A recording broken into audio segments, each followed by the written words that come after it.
Dear Diary, so much has happened lately. I hardly know where to begin. I guess it's best to start from the day. The day that changed everything. That day, horrible men came to the house when Nanny and me were alone. She thought they might help find Father, but when she let them in, they... Oh, poor Nanny, I miss her so much. She gave her life to help me escape. They think they wanted Father's gloves, and they would have gotten them too, if not for Calibretto. Bretto was in the woods that night, and he stopped the evil men that attacked me. At first I thought he was big and scary, but he's really nice. He took me to see an old and wise mage named Nolan. He could be very grumpy, but he's usually real nice too. Unfortunately, the bad man somehow found out where I was, and attacked us at Nolan's house. This time, I used Father's gloves. They made me so strong! Just like Father. We beat them easy, but Nolan thought it was too dangerous with the bad men lurking all around, and decided we should go see the king. Last night, we arrived at the palace, but it was under attack. It was a really tough fight, but we were able to defend the city. Bretto was hurt real bad, but he's okay now. The king is helping to get him fixed up, even though he is a war golem, I think. Nolan had something to do with it, I'm sure. The king seems to listen to him. I don't like fighting. It was so scary, but the gloves protected me. It felt really good to help all of those people. Father always told me to help people in need, and I know he would have done the same. Someday, I will tell him all about how brave I was, and he will be proud. He'd be happy to see Garrison too, I think. Garrison is a swordsman, and he's kind of mean. I remember him being nice once, but it was a long time ago. He would come to see Father often, but then one day, he stopped coming around. I know Father was worried. Even though he's a big fat jerk, I'm going to be nice to Garrison, since Father would have wanted me to. We are staying at the palace now, and everything seems calm. I know the bad men are still out there, though. I'm not sure how, but somehow I can feel it. I don't know who they are, but they are out there. Somewhere. Somewhere. A new day dawns. Sunlight poured through the valley like a great flood. The final vestiges of night, caught helplessly in its wake, washed back into dark places better left unseen. Scented flowers of every variety imaginable dot the endless fields of lush vegetation which stretch out the horizon and beyond. It is a wonder that a place so beautiful should not have a name, but names are a conception of mankind, and no man has ever set foot on its soil so remote. They might simply have called it paradise. They would have been wrong! No. Men do not venture here, for they have heard tell of monsters which lurk beyond the fringes of the dark, snatching up the unwary man and animal alike, victims of nature's cruel bidding, creatures over which nature holds no dominion, abominations born in fearful dreams, set free upon the world of the living, for corpses too vile to recount. In the shadows, something moves. Awkwardly at first, like a newborn calf, struggling to support itself on untried legs. Slowly, deliberately, it makes its way through the field of bones, growing in size, gaining confidence with each plodding step. It stops amid the time worm remains, arching its makeshift body as if to take in the moment. Deep within its lair, a behemoth servant rests. It too has no name, for no man has lived to give it one, who was so unlucky as to catch its gaze. They simply might have called it a nightmare. For 3 centuries and more, the great serpent hunted, fearless, its predatory reign unchallenged.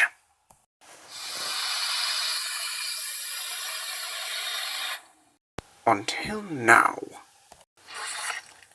Just imagine the power it must have taken to extinguish its primeval rule.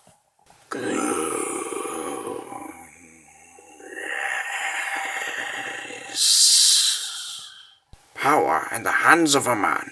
This man has a name. He is called Sebastius Nafar. You have once again exceeded my expectations, old friend, and so shall be rewarded exceedingly when at last the gloves are torn from her tiny little hands. I shall be there to witness it. She, the daughter of Aramis, my enemy eternal. Most simply call him a monster. Disturbingly close by, in the castle of King Vania, her name is Gully, only daughter to the esteemed General Aramis, and heir to his legendary power. She knew nothing of the strange gloves she now wore. Truly, no one did. None save Aramis himself, missing for some time now, their secrets thought with him. Their enormous size, the sole remaining testament to his greatness. Even on the hands of a child so small, they surge with untold strength, hardening her skin, allowing her to repel the mightiest of blows. Truly, they are a fearsome weapon. Pardon me, sirs. Yet she would gladly forsake the awesome power of her father, if only to be held in his arms once more. "'Tis strange to tell, but I feel safer in the castle with the little one about." Such sentiments might serve to reflect the naivete of youth. Or perhaps the hallmark of a hero. "Nolan! It's a perfect day to explore the city, Nolan! Come on, rise and shine." I wonder where he's off to. Ever since we got here, he's been so quiet. For Nolan, that's strange. Garrison's staying down the hill. Maybe he'd know. Father must have seen something in Garrison he liked. He still gives me the creeps. I'll have to look harder. Better not to knock. No telling what the gloves might do to this door. I wouldn't want to add to the repair bill, especially after last night's battle destroyed half the city. Still, if we hadn't showed up in time to stop those evil jerks, it could have been worse. I overheard some guards saying they were taken to a place far, far away. Hopefully, we'll never have to see any of them again.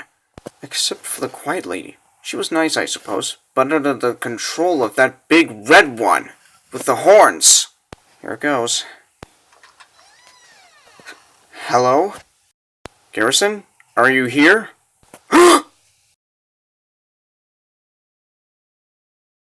Don't. Don't touch it. Garrison! Are you okay? What's happened? Why won't you let me see you? I'm fine. Garrison! Something's wrong! I know it! Please, let me help you. I'm fine. See? Just tired. I'll need some rest, that's all. But the room! Who's there? Stay your sword, sir.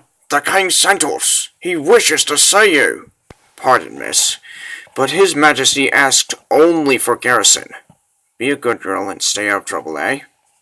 But, go on. Run along now. Oh. Some hours later, night comes quickly, a heavy black curtain drawn across the heavens. Towards the castle creaks a weathered, lonely carriage. Okay, remind me again why we're staying out here freezing our... Hey, brother, yes, a product of spoiled parenting if I ever said it. Stand up straight and be a good soldier for a 10-year hide, like he puppy should have done. King ordered us to man the gate. That's reason enough for me. Aye, give me a break, man. Not everyone joined the army just so they could split people's skulls open without breaking the law. And to make money doing it. What could be better? Adventure! Oh, bleeding hearts! Here we go again. Seriously, don't you ever wonder what lies beyond the territories? We know so little of what's out there. I thought joining the army would give me a chance to find out. Don't be silly, boy. Only thing out there is death. Plain and simple. Put a sword in the hand of any man. Heck, Garrison himself, an old line of me sweet mother, I knocked back down. But out there, there's things out there I pray you never live to see.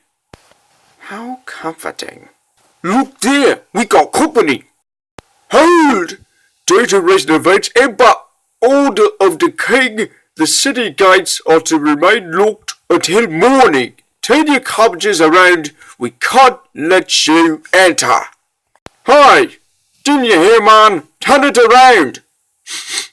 Blazes, what you got in there? Smells like the devil.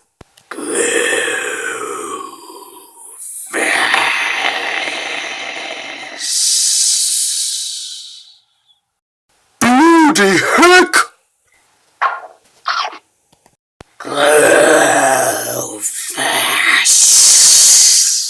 Headstrong, bro, I'm Coming. Oh, crumpets! We turn now our attention to a quiet meeting within the castle. A scene far less chaotic, but with implications equally as disturbing. Garrison, I'd say I hope you slept well, but you have the look of a man who hasn't slept in quite some time. Am I right? There is a task I would have you perform. As you know, the brigands that attacked my city last night were all escaped prisoners of Skyhold.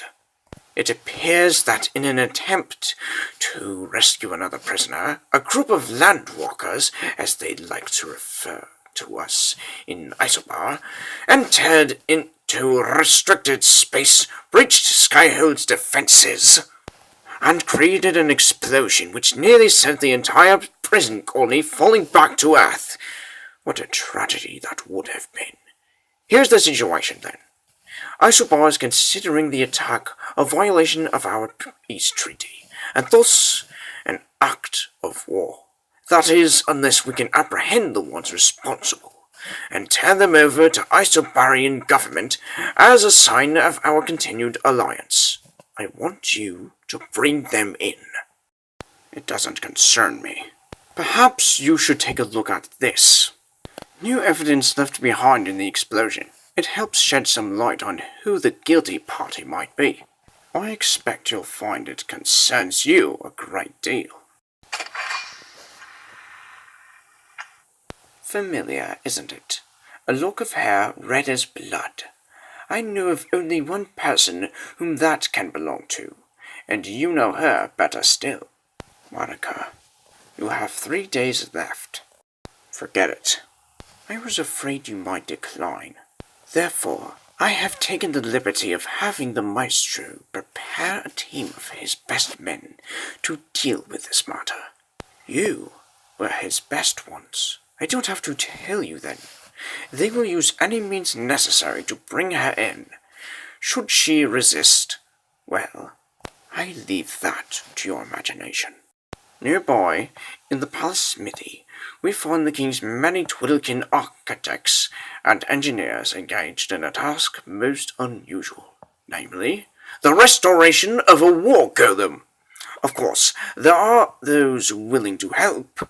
Ta-da! One giant-sized pair of helping hands coming up. For better or for worse. Bye-bye, rusted rollers!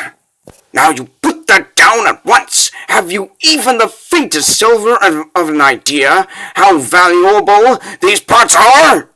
I do not, sir, but they'll help fix my friend. They are very valuable to me. You're okay? The Twiddlekin are widely known throughout the territories as some of the most prodigious builders in existence, second only to the Dwarven master builders in skill. However, whereas the proud Dwarven folk only assist in projects which they believe to be for noble cause, Twiddlekin are driven by ideals far less profound. In a word, gold. Easy! Easy! Miss me? Terribly. You smile, yet you seem troubled. Calibretto, where do you think these gloves came from? Father never said. Actually, he never spoke about them at all. Still, I can't help thinking about that somehow. They're the key to finding him. When I wear them, it sounds crazy, but somehow I feel like he's nearby, watching over me. Is that possible? Magic is a powerful thing, often inexplicable beyond logic or possibility. I do not possess nor fully understand such things as feelings, but I know that they are precious, and you must cling to them, believe in them. They make you special. Bredo, this feeling, it's called love. Love? Is it very pleasant? Oh yes, but it can also be hurtful too sometimes. Such a complex feeling, love. Perhaps someday I... His voice fades. A loud clanging rises up from within. His body lurches, quaking violently before finally going limp. And then, there is nothing. Bredo! Bredo, what's happening? Oh no. What have you done? Calm down. He'll be fine, honest. We had to temporarily disable him to replace a broken generator. That is all. If you really care about your friend, then please let us work. You're helping no one by being here. Surely you must have other more suitable friends to play with. Perhaps an actual person?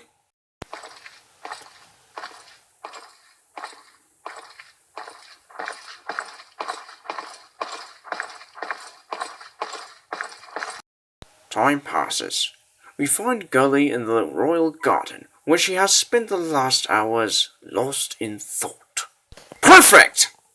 Sorry, little fellas, but there's plenty more places for you to rest your wings. Bredo, look what I found! Isn't it the most beautiful... Oh, so dark. But I don't get it. Where did everyone go?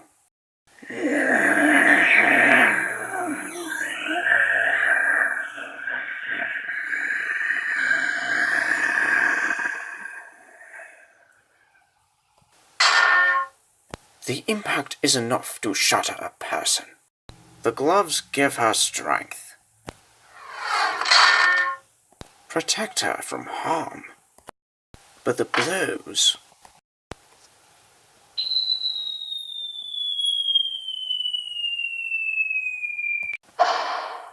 She fails every one! Suddenly, inexplicably...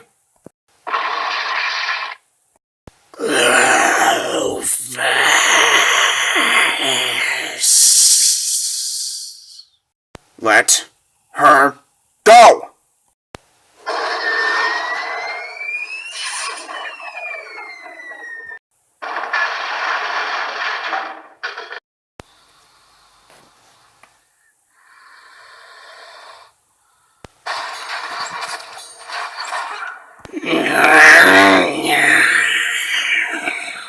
Again!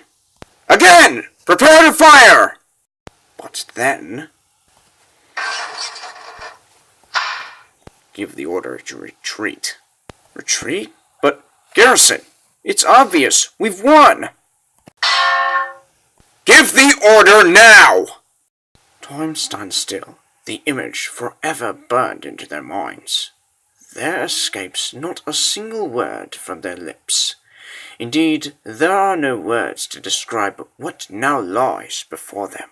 Someday, in hushed whispers, they will speak of it. They will give it a name. They will call it death. To be continued.